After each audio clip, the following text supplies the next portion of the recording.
Hey everybody, so Sam Utari here, and welcome back to another type of reflect, kind of like review type-ish video, and as you can see, we are going to be talking about Fallout 76 today, which I'm actually pretty excited about.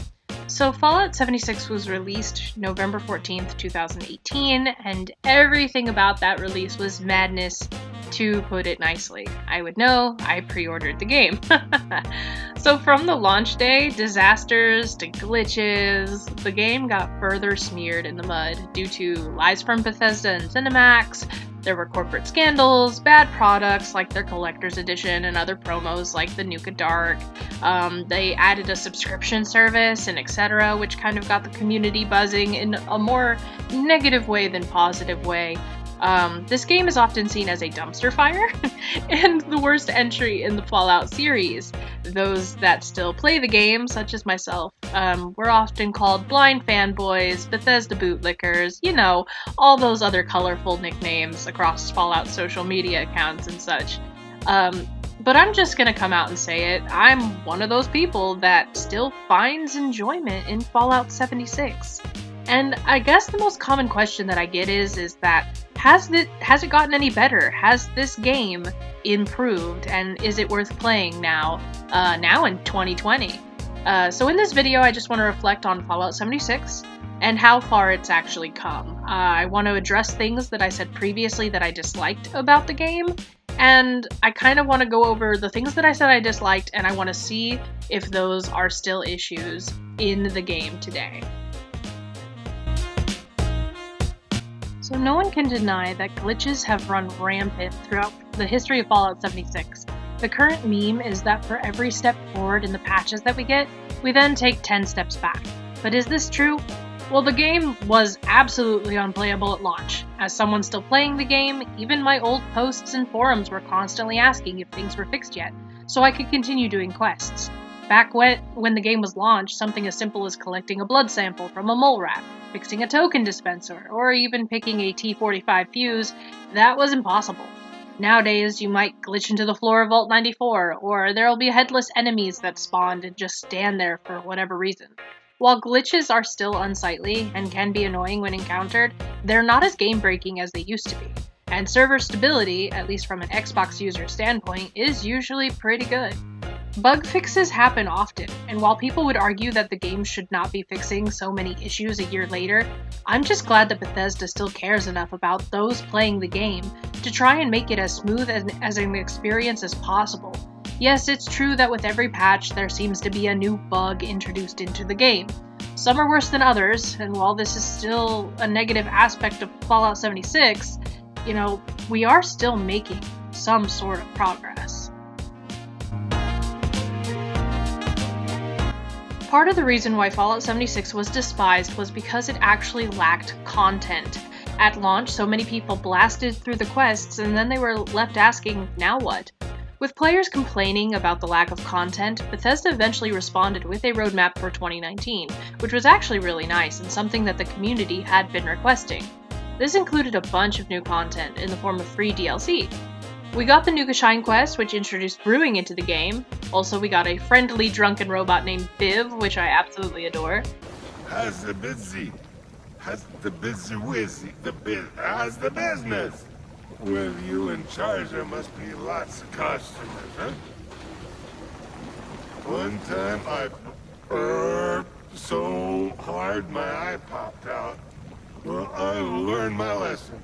I am never drinking a fizzy Sally again.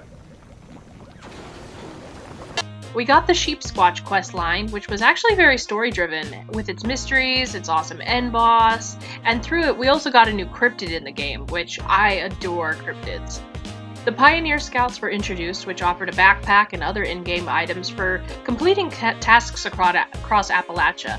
And this was really cool because they were tasks that you would be pretty much doing normally. We also got the camera in the game, which had its own small little quest line as well, called the Bucket List. Dungeons and raids were introduced, and we even got a Battle Royale mode with Nuclear Winter. So while people may feel like their requests and suggestions often fall on deaf ears, Bethesda has been listening to the feedback and has provided so much more to do in the world. There used to be a survival mode for those more into the PvP aspect of things, but that has been removed. Now, it's not personally a feature that I miss, but others did feel strongly about its disappearance. Also, Wastelanders will be dropping in 2020, which will introduce human NPCs into the world with new story quests. It will bring back dialogue options and choices and consequences, along with other things, to really make this game feel like an authentic Fallout experience, which is something that people have been wanting for a long time. So while we do wait on these updates, the game, it can get stale, but luckily Bethesda has also been introducing holiday events and filler events, such as Meat Week, to try and keep us occupied. But even after beating the main quest and playing most of the events, a lot of what makes Fallout 76 good and still enjoyable is setting your own goals and making your own adventures. Even in December, I set out across Appalachia and found a ton of things I had never even encountered before. Not to mention, the game still has several mysteries to solve, and even some hidden Easter egg quests teasing Wastelanders, so there truly is always something to do in the game. This is probably the part where people stop watching this video, but Bethesda had its share of scandals, but the thing that caused one of the biggest outrages was actually the introduction of Fallout First, the monthly subscription service which offered private servers and other features. The argument by those angry about the service was that this feature of having private servers, unlimited junk storage, etc., they said that those features should be free. Mostly this came about because players against the service felt that, with them still playing the game, it warranted this service being available to them since the game had such a rough and bumpy start. My personal opinion has always been that most games offering private servers make you pay for it. Bethesda is still a business and needs to make money to keep updating and improving the game. Private servers are not a necessity, and while I do agree that this scrap box for junk, it should be free. We should have unlimited junk storage whether we're a subscriber or not. The rest of the stuff included in the monthly subscription should cost something. The atoms that you get alone, which is 1,650 a month, if you do the math, it's an offer that's worth over $15 by itself. Now the subscription is only $13 a month. And that not only includes those atoms, but there's exclusive outfits, exclusive emotes, exclusive icons, you get the survival tent, you get the unlimited junk storage, and you get the private servers. So while the subscription has a lot of benefits and extras to it, my personal issue with it is that Bethesda should have made various bundles, maybe in tiers, for those that just want to pay for the private server and nothing else. That way you could have a cheaper subscription plan and not all the bells and whistles, and then those that are dedicated to having all the extras could then still pay for all the extras. But having private servers, it has improved my personal enjoyment of the game. And the only reason for that is because I can now explore the world untouched. Unfortunately, there are people that are level 100, 200, all the way up to level 400, and their main thing in the game is that they constantly go about and they farm the items. So things like the TNT Dome 3, where you get the Nuka-Cola paint, usually that's already been raided and there's nothing in there but some empty bottles. TNT Dome 2, where there's, alien blaster ammunition, that thing's already been raided. And the place where you get the alien blaster itself has usually already been farmed. Now with player vending in the game, there's people that farm this daily so that they can keep up a stock in their shop. They're really the only place to get it, so they're kind of monopolizing on the fact that they can get to these areas first. Whereas people just discovering those areas or figuring out how to get to those areas may not have the same advantage. So it has really made my experience better having private servers. Also just because I can get away from griefers or people that come and like to troll bases, and so that I can get all the resources I need without having to worry about losing it if someone does attack me. So I do see the positives of the private server, and I personally think that it's made me enjoy Fallout 76 all the more because I have it. Now, at launch of the private servers, it was bumpy, scrap boxes were deleting scrap, and private servers were not really private. Bethesda has actually since fixed these issues, and they've been trying to improve on how private servers function. So that is a good thing, and I can honestly only see the Fallout First features, especially the private servers, I can only see them improving in the future, especially if they do keep their promise and add mod support. Bethesda did not lie about the private servers, because everybody says that Bethesda lied. Yes, they lied about things in the Atomic Shop being cosmetic only. No, the things that you buy are not pay to win. And private servers, they said that private servers were coming to Fallout 76. They never mentioned that they would be free. So the fact that people say that they lied because private servers exist and that they cost money, and then they do the whole, oh, it's behind a paywall, it's wrong. To them, it may seem wrong. To me, it seems like a business practice and a logical one. But other than that, they never said it was free. And so in that aspect, at least in that aspect, Bethesda did not actually lie about anything. Alright, so a little over a week after the game had launched, I made a video discussing all the things that I did not like about Fallout 76, and I'll link that video in the description down below. In it, I discussed things that I saw as flaws, and I wanted to look back on those to see if my opinion had changed, or if Bethesda had fixed any of the issues that I mentioned. So the first thing that I actually mentioned was my dislike of the Tricentennial Edition, since it was just skins and you weren't actually given the weapons shown on the advertisement, etc. While I do agree that the weapons that the skins are only good for should have been gifted to the player along with the outfits, I wouldn't say that the Tricentennial Edition is technically useless. It still comes with unique skins that you can't get otherwise, so if it fits your personal playstyle, it might be worth buying. But at the time, I thought it wasn't worth it, and since I only used the skin for my old 10mm, I still think I should have gone without it. I also mentioned an issue with the camps disappearing if players built too closely to where you were. It was an early issue that was actually addressed by Bethesda. Camps have changed a lot since the game launched, including budget changes, items getting budget nerfs so that more turrets and lights could be added but take up less budget. We even got an increase in stash size over time. Back at launch, you might have logged in and your camp was just missing because someone built in your spot or too close to it. Nowadays, if a camp cannot be placed, a message pops up saying that your camp couldn't be set down, but you are then given the option to join a different world where your camp can be put down in that server. So it's a lot more considerate to those that use their camps often. Now that player vending machines are a thing, a lot of players, they rely on their camps to make their caps.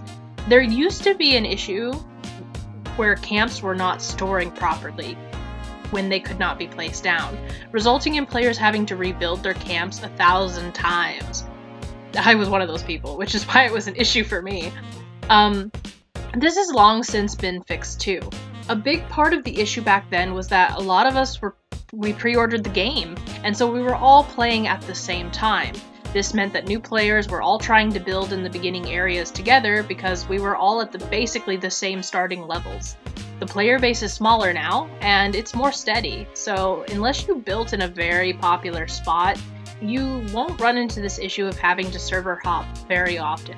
I personally haven't run into this issue in months, and I play almost every other day at least. My next complaint on my old video was about server stability, where I talked about a patch that was meant to improve server performance, but it actually destroyed it instead. The servers, while still glitchy, are mostly stable.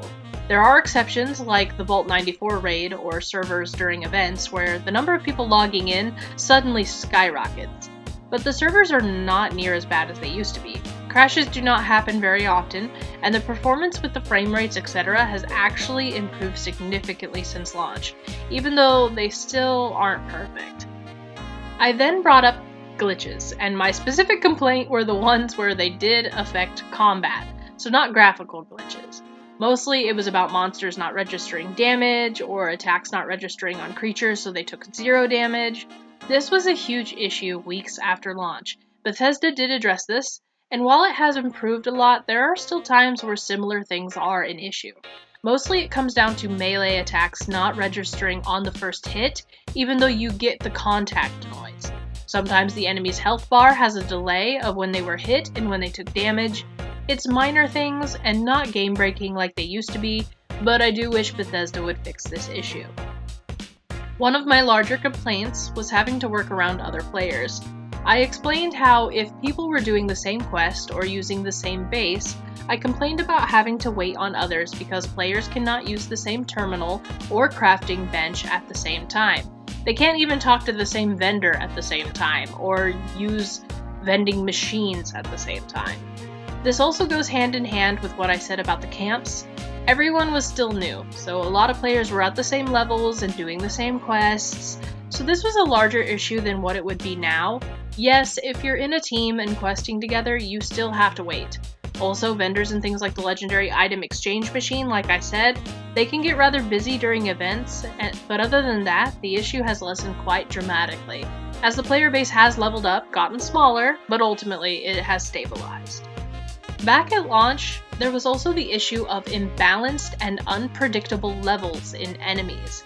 I explained in my old video that I could enter a town in a low-level area and find things that you might expect there at their appropriate levels, but then another time go into the same town and the enemies be way over-leveled and a different enemy type altogether. While enemy spawns are still pretty random, and this is done purposefully in the game, Bethesda did implement a new level scaling system in the game. So this issue has balanced things very well from when the game first came out, and my poor level 20 was being chased out of low-level areas by level 60 super mutant overlords. Occasionally, workshops might still have some level imbalances, depending on who you team with, who claims the workshop, and etc., but I haven't seen this be an issue in a very long time. So lastly, I mentioned people bringing up a lack of story and lore, which I already addressed with the new content. Fallout 76 has always had a story, and I never thought that there was any lack of it. While there are those that hated all the reading and holotapes, it has always been there, and that hasn't changed. However, Bethesda has added more story and lore as they have added the DLC, and we can only expect more to come when Wastelanders finally arrives. Hey, so you finally made it to the end of the video, congratulations. There will be a funny clip after I finish with my conclusion, so stay tuned till the very end for something hilarious. But in conclusion, Fallout 76 has greatly improved since launch, and if you quit the game after launch, when the game was still new, I might even argue it's worth checking out again. Right now, with Wastelanders on the horizon, I would suggest hopping on to complete the main campaign. There is even a double experience event happening January 9th, so now is the perfect time to catch up on everything. Fallout 76 still has its flaws, don't get me wrong. The things I talked about only covers things as I have experienced them. Obviously, other players have their own set of issues, and with all the mistakes that Bethesda has made, hating them and this game is still the popular thing to do. While I'm not trying to convince anyone that this is a good game, or that their hate of it or dislike of it is not valid, I will say that I personally enjoy the game, and I do think that some things are worth giving a second chance to. If you try and it's still not your style, then that's fine, but I just don't feel like 76 warrants all the hate that it still gets with players being harassed for still playing, and with people flooding Bethesda's comment section and telling them to just shut the game down and make something completely different. I'm honestly glad that they've not abandoned this project, and I'm excited to see what Fallout 76 has in the future. But anyways, that's all I have to say on the matter. I know that this has been a long video, so thank you guys so much for watching. As always, let me know your thoughts and opinions in the comment section down below, and stay tuned after I finish this off for a funny clip of the insult bot. But anyways, thanks again for watching, and I'll see you guys in the next one. Ciao, you guys. Target acquired. I heard you got drunk and missed exiting Vault 76 on time. Too bad you didn't do the same thing before entering it. Rest in peace.